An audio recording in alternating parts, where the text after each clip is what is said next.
What's going on, everybody? Welcome back to another video here on the channel. Today we're doing a little bit of a different video. You guys have seen some UFC content from me in the past, but it's mainly just been some predictions.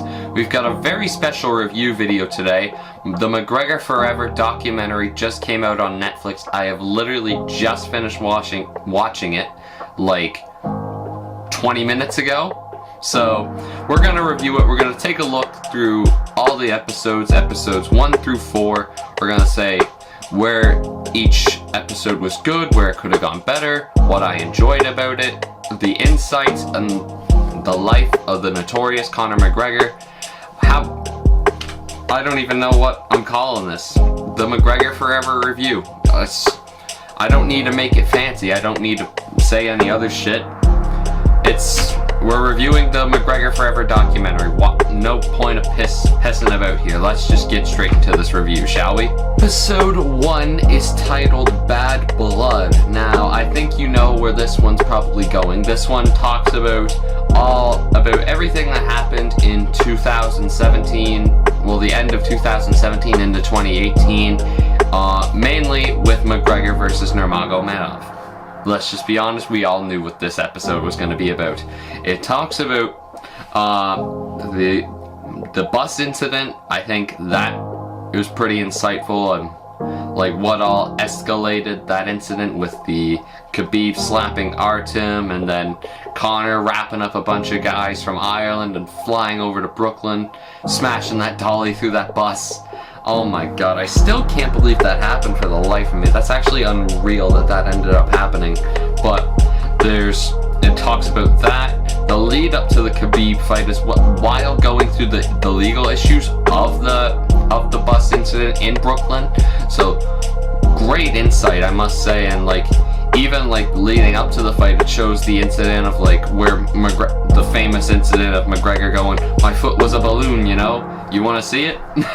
It shows what actually happened, and I can't even remember what it was but I remember they're showing the toe or whatever and how it popped out in the moment. If I can find a clip of it, I'll definitely put it in the editing, but it's definitely really interesting to see the inside camp of McGregor, especially for that fight with Nurmagomedov, because that was the biggest fight in UFC history at the time, and still is the highest paid, most watched pay-per-view in UFC history. What did it do? 2.4 million buys, and you can see, looking back in that camp, how McGregor was just completely filled with aggression and just wanted to take everybody's head off. He wasn't necessarily doing it for the love of competition and competing. It was mainly just a kill state of mind, and you can see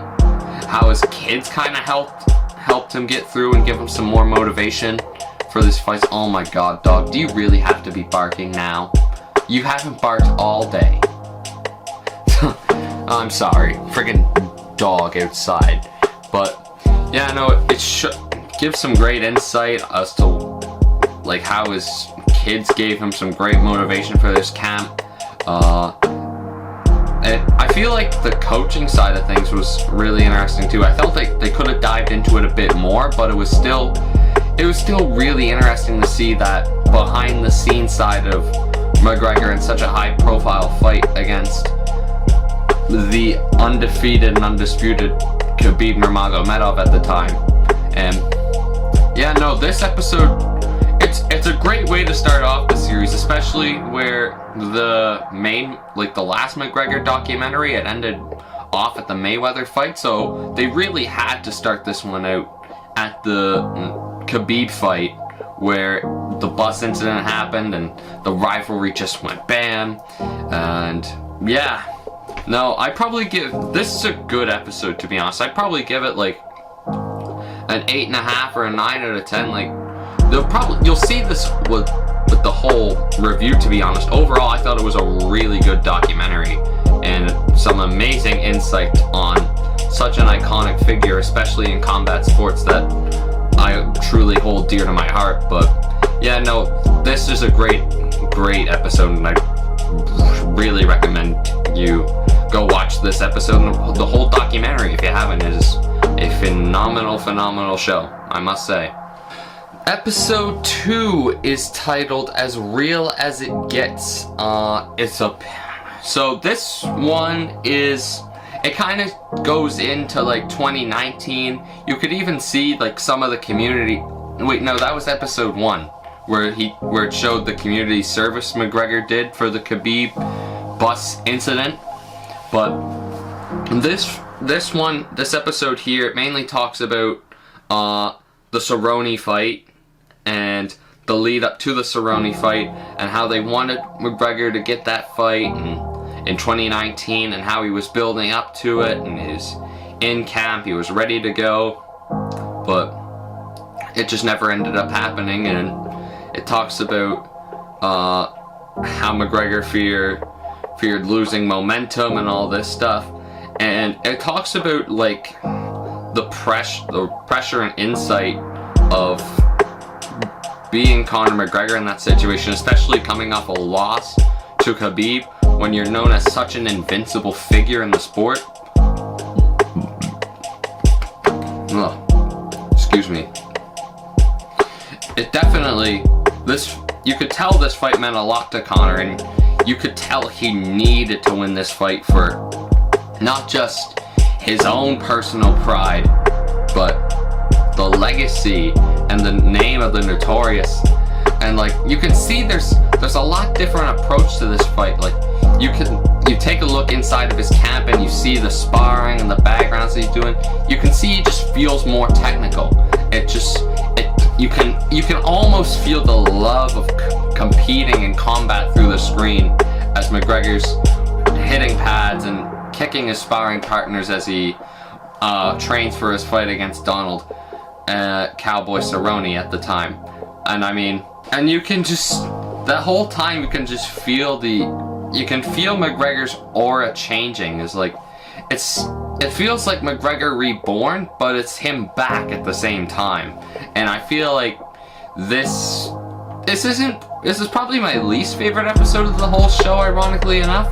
But I gotta say, I do like this one. It shows that even with the hard times and the loss, like, you can still prevail no matter what. And this is even the time where I think his second child was born and all that. So it just shows like how much really goes into it with someone like Conor McGregor. Because I mean, this whole time it didn't even mention Proper 12 until the last episode where he sold majority of his stake and all that for $600 million or whatever, and he was the highest paid athlete in 2021, making $100 million just off $180 million just off a sport alone. So like, oh my goodness, dog. But yeah, no, this is a very, very insightful episode. All of them are, to be honest, and I'm sorry if I sound like a broken record here talking about it all the time, but I mean, I just feel like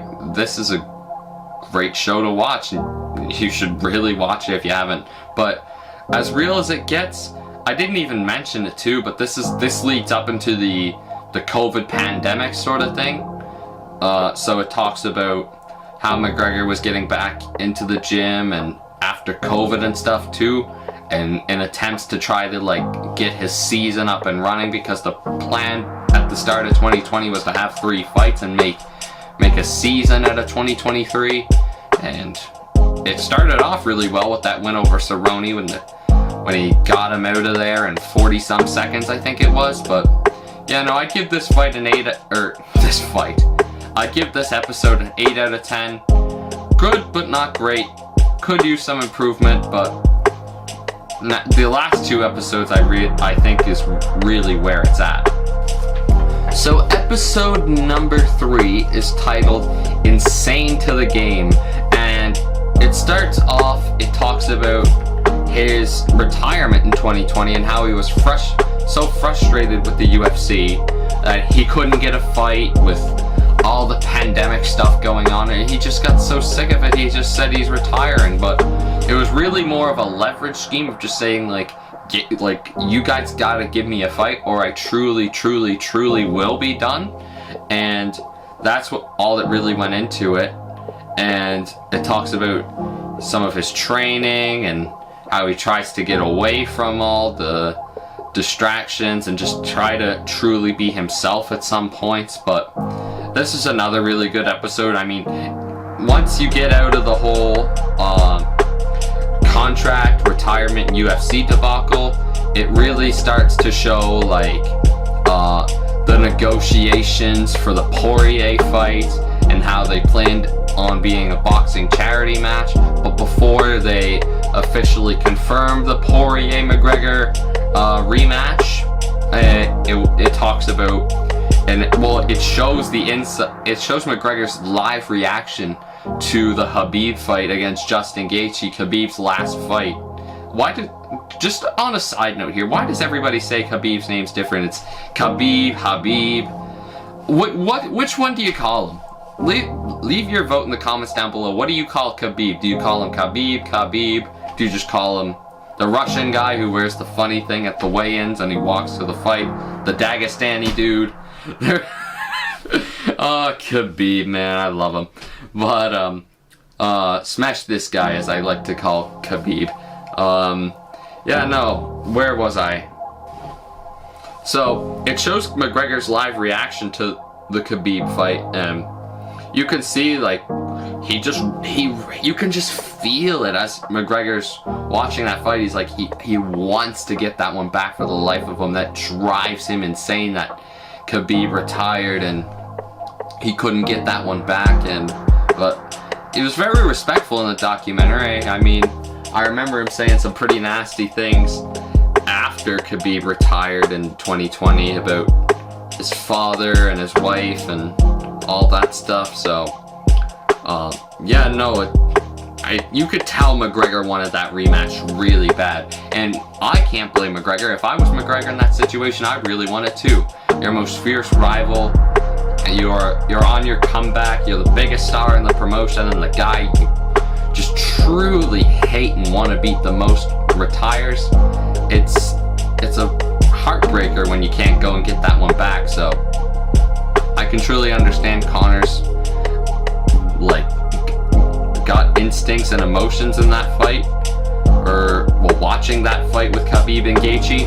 And the last part of the episode mainly talks about how the UFC kind of stepped in when McGregor and Poirier had planned on their fight being like a charity boxing match, and the UFC just said, no, you're doing this on our terms. So they come to an agreement that they'll fight January 23rd, I think it was. I can't remember. 2021 in Abu Dhabi, Fight Island. It shows how McGregor went to Dubai early to kind of stay out of the bubble but still get used to the time zone and get ready for the fight, all that jazz. And then they went over to Abu Dhabi, got in the bubble. It showed like some really insightful and respectful takes between Dustin and Conor about how they traded the whiskey and the Proper 12 and the oh my god, I have the bottle, the Poirier's Louisiana style hot sauce. I literally have the bottle right here. I must say, I've tried the Poirier hot sauce, but I have not tried Proper 12 yet. After all these years, I still not have tried Proper 12. If anybody wants to donate me a bottle of Proper 12, DM me on Instagram. I can send you my address. Or I could just go to the liquor store and have one after one of my fights. I don't even know, man. But yeah, no, I truly like this episode. And then it starts to talk about McGregor's weight cutting for the fight against Poirier, and oh my god, like as someone who boxes and competes myself, like going through that weight cutting is it's not fun at all. It's just not fun. Losing all that water weight, all that sweat, fasting. Oh, you truly gotta love what you do if you're going through that. Like, it's hell. It's hell. And to put yourself through that 8, 9, 10 week training camp where you're training every single day, going as hard as you possibly can, and then you're at fight week, then you gotta make the weight, and then you gotta go out and compete in front of thousands of people. It's not for everyone. and it shows Conor and Dustin making the weight, and then the fight happens, and it obviously shows Conor getting knocked out in the rematch. And I went back and watched this fight before the documentary, but Poirier had some amazing leg kicks. It felt like Conor had a great first round. He was getting the better of the boxing exchanges versus Poirier, but Poirier had a great game plan with those leg kicks and ultimately forcing Conor to get up, to not have much footwork, so to make him a standing target so Poirier could get the final blow and put the finishing touch on his win over McGregor that night. But that's not this isn't a breakdown of a fight, this is the breakdown of the documentary. But that's where this episode ends, and it shows a little bit of insight of the negotiations for the trilogy. And I must say, really good episode, this one. I didn't expect as much insight as we got, as much as you're filming a documentary, the fighters still have to set that boundary of like, hey, I don't want this on camera, or blah blah blah, or whatever. But yeah, no, I think this is probably the best episode of the lot so far, and I definitely give this one a 9 out of 10. I would have loved to seen a little bit more training, essentially, and just be like, how do I say it? Like, how they broke down this fight for McGregor, and where they thought he would be strong, where they thought Poirier would be weak, and all that stuff. But I can't really complain about it much. It's a very good episode, and yeah, good stuff.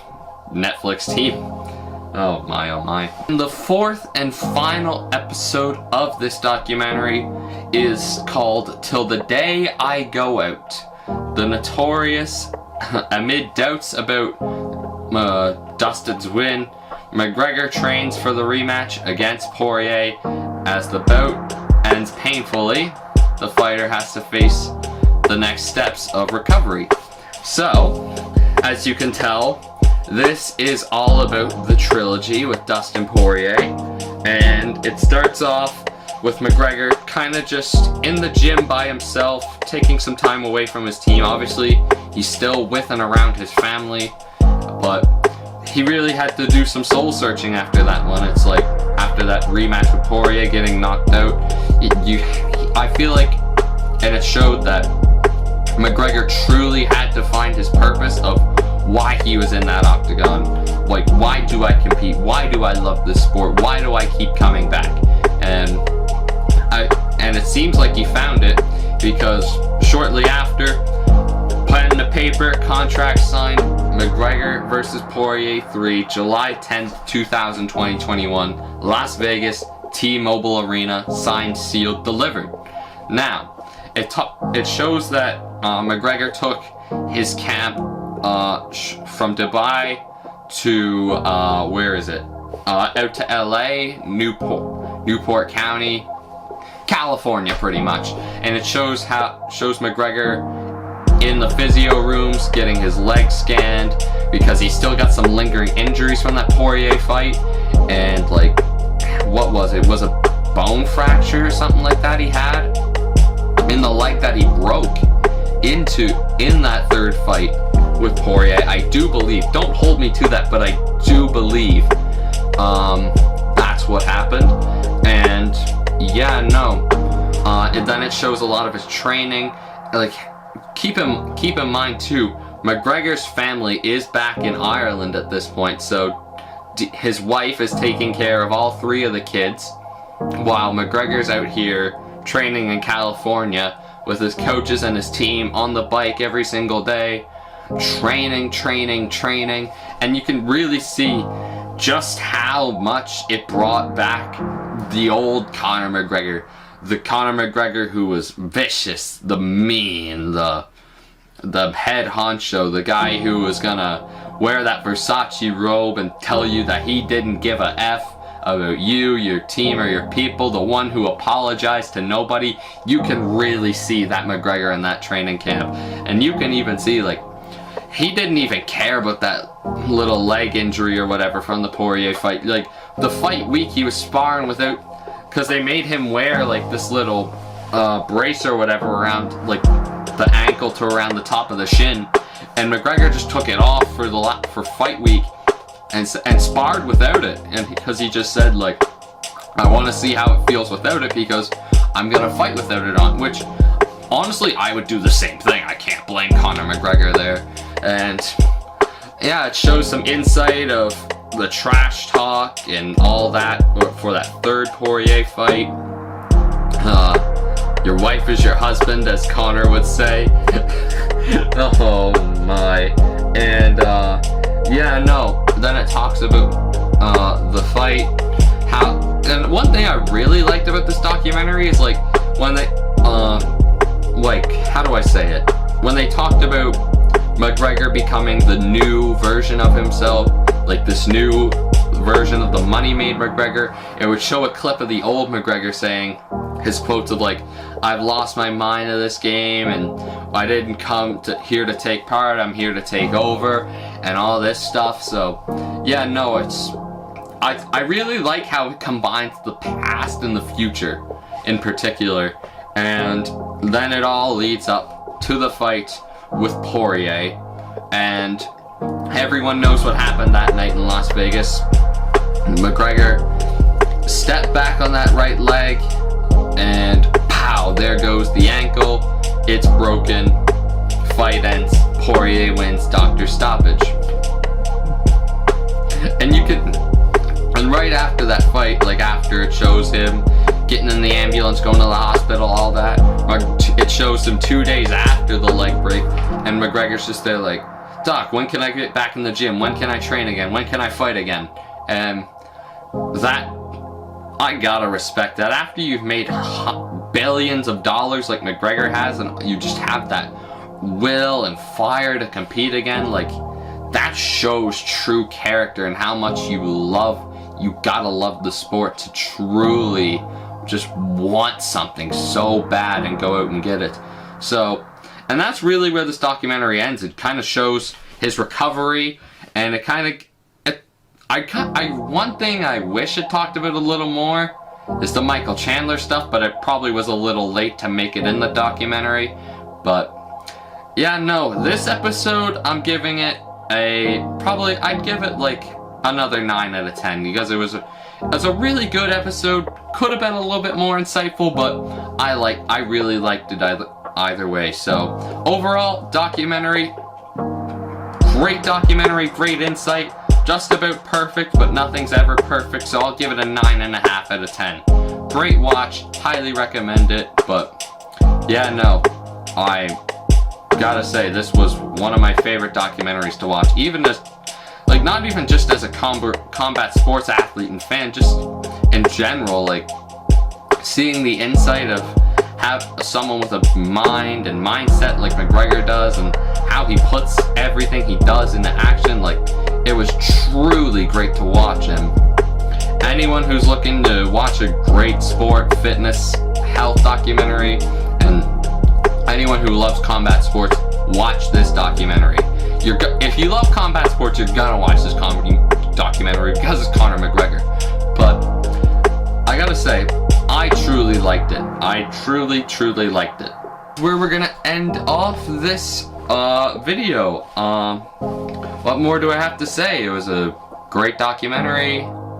Let me know what you thought of the documentary down below, because I'm curious to see what you guys thought. As someone who actually competes in combat sports myself and knows what it's like to go through some of those things, it's really interesting to see how one of these guys you idolize and you've watched for so long does it, and how you can apply that to yourself. But I really want to know what you guys thought of it in the comments down below. But until next time, guys, if you enjoyed this video, don't forget to smash that like button, smash that subscribe button. I can't speak English today, oh my god. But anyways, guys, thank you so much for watching once again, and until next time, guys, take care and peace.